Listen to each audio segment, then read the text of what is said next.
سویرے سویرے نا میری والدہ، آپ کو پتہ ہے دیہاتوں میں سب نے بھینسیں رکھی ہوتی تھی، تو اماں جی یعنی وہ سویرے اٹھ کے دودھ رڑک کے اور پھر وہ جب مصلی بچھاتی تھی، تب میں سمجھتا تھا کہ یہ تکلفات ہیں، چونکہ جب بندہ پڑھ دیتا ہے نا پھر اسے گنجائشوں کا بھی پتہ چل جاتا ہے۔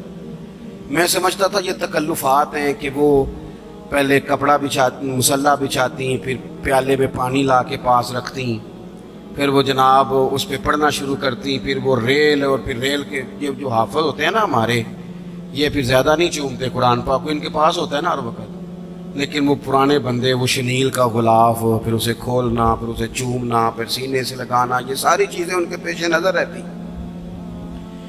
اماں جی نا وہ نماز پڑھ کے قرآن پاک کے کوئی 2-1 رکوع پڑھ کے پھر آواز دیتی، وہ تسی اجے بھی ستے ہو، میں دودھ بھی رڑک لیا، نماز بھی پڑھ لی، سبق بھی پڑھ لیا، اٹھ جاؤ نا، اب تو ٹائم تھوڑا رہ گیا نماز کا۔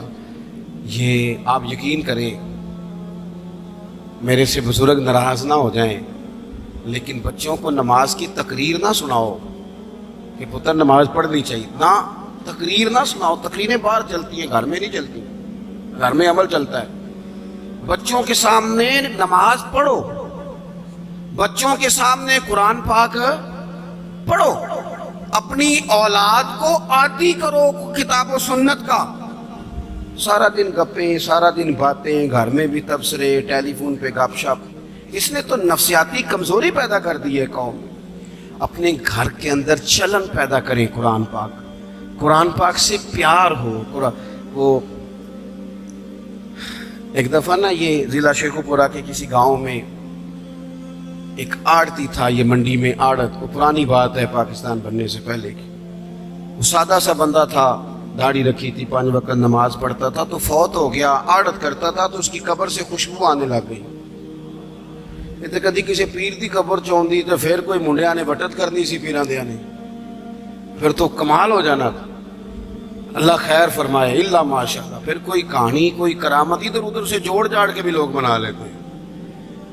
لیکن وہ سادہ آدمی تھا، قبر سے خوشبو آنے لگ گئی، شور پڑ گیا، لوگ جمع ہو گئے، بندے نا آہستہ آہستہ وہ عدت ختم ہوئی تو اس کی خاتون سے کہنے لگے کہ مثلا انگوٹھا چھاپ بندہ تھا، سائن بھی نہیں کرنے آتے، قبر سے خوشبو، آخر کوئی تو عمل ہوگا۔ کہنے لگی اسے نا قرآن پاک سے بڑا پیار تھا، پڑھا ہوا نہیں تھا، تو ہر روز وضو کر کے نا دن میں 2 وقت قرآن پاک کھولتا اور پھر اس پہ لائنوں پہ انگلیاں رکھ کے چلاتا، رو کے کہتا مالکا غلطی ہو گئی ہے، میں نے پڑھنا چاہیے سی، اللہ تو جو بھی آکھے ہے سچی آکھے ہے، تیرا کلام بڑا سچا ہے، مالک تو بڑا کریم ہے، تو میرے واسطے خیر دیاں گلیں کی تھی۔ کہتے ہیں وہ قرآن پاک سے بڑا پیار کرتا تھا، بیماری، تندرستی، سفر، حضر، قرآن سے بڑا پیار کیا۔ لوگ سمجھ گئے یہی تو وجہ ہے کہ قبر کی مٹی سے بھی خوشبو آ رہی ہے۔ اچھا، میں بعض جگہوں پہ مجھے زندگی میں ایسے بھی تجربات ہوئے کہ یار یہ اللہ کی کتاب ہے۔ میں جہاز میں بیٹھا تھا تو موبائل پہ میں نے قرآن شریف کھول لیا، میں نے کہا چلو اتنی دیر کی فلائٹ ہے کچھ پڑھتے ہیں، تو ایک میرے دل میں بدگمانی آئی۔ کبھی کبھی پگڑی دالی والا بندہ میری طرح اللہ معاف کرے سمجھ لیتا ہے نا نیک بھی میں ہی ہوں، یہ بھی کبھی کبھی بدگمانی آ جاتی ہے۔ میں وہ تلاوت کر رہا تھا تو میرے دل میں خیال آیا یار دیکھو سارے لوگ کانوں میں ٹوٹیاں لگائی ہیں، گپیں لگا رہے ہیں، قرآن پاک پڑھ لینا چاہیے تھا۔ تو ایک نوجوان، اس نے نا بال پیچھے یہاں ربڑ ڈالی ہوئی، عورتوں کی طرح، پینٹ شرٹ بڑی ڈاڑھی، اور بڑا جدید فیشن کا اس کا سٹائل۔ تو میرے ساتھ جو سیٹیں تھیں ان پہ وہ بیٹھ گیا، اور پھر اس نے فائلوں کے اندر سے سورۃ یاسین نکال لی، اور جب اس کو میں نے تلاوت کرتے دیکھا نا تو میں نے دل میں معافی بھی مانگی اللہ سے، اور میرے دل میں یہ بھی خیال آیا کہ یہ اللہ کا قرآن ہے، مولوی، وہ قاری صاحب، حافظ صاحب، وہ فلان صاحب، اپنے جیسے لوگوں سے، نیک لوگوں کی بات نہیں کر رہا۔ وہ تو نہ پڑھے تو تو کیا سمجھتا ہے، کوئی پڑھتا ہی نہیں، یہ تو اللہ کا قرآن ہے، یہ پڑھا جاتا تھا، پڑھا جاتا ہے، اور قیامت کے بعد بھی پڑھا جاتا رہے گا۔ پتہ نہیں اللہ نے، یعنی اگر میں اور آپ نہیں پڑھیں گے تو یہ محتاج نہیں، کس سے رب پڑھوا رہا ہے، کون پڑھ رہا ہے، کس طرح لوگ پڑھ رہے ہیں۔ تو قرآن پاک سے محبت کریں، آج زور کے بعد پڑھ لیں گے کوئی 2 2 4 4 آیتیں.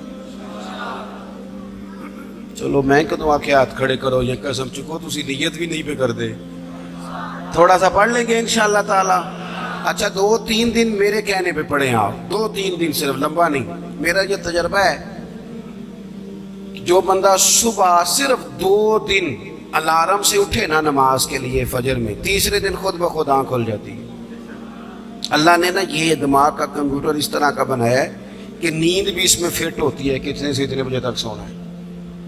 اگر آپ فٹ کر لیں گے نا کہ میں نے نماز میں اٹھنا ہے پھر تلاوت کرنی ہے, تو انشاءاللہ تعالیٰ آپ کی آنکھ کھلا کرے گی. یہ بڑی خوشی کی بات ہے کہ حضرت مولانا اکرم صاحب کے بیٹے نے قرآن مجید مکمل کر لیا. 2 دعائیں آپ نے اس کے لیے کرنی ہے, پھر ہم ان کی دستار کرتے ہیں. صحیح کرنی ہے, میں نے بھی دل سے کرنی ہے, آپ نے بھی دل سے. ایک تو دعا کرنی ہے کہ اللہ تعالیٰ یاد رکھنے کی توفیق دے, اور دوسرا یہ کہ اللہ تعالیٰ پھر عالم بننے کی بھی توفیق دے. آخر دعوانا الحمدللہ. آؤ جی بیٹا, لائن جی دستار. بس پہلا کلمہ شریف پڑھیں جی.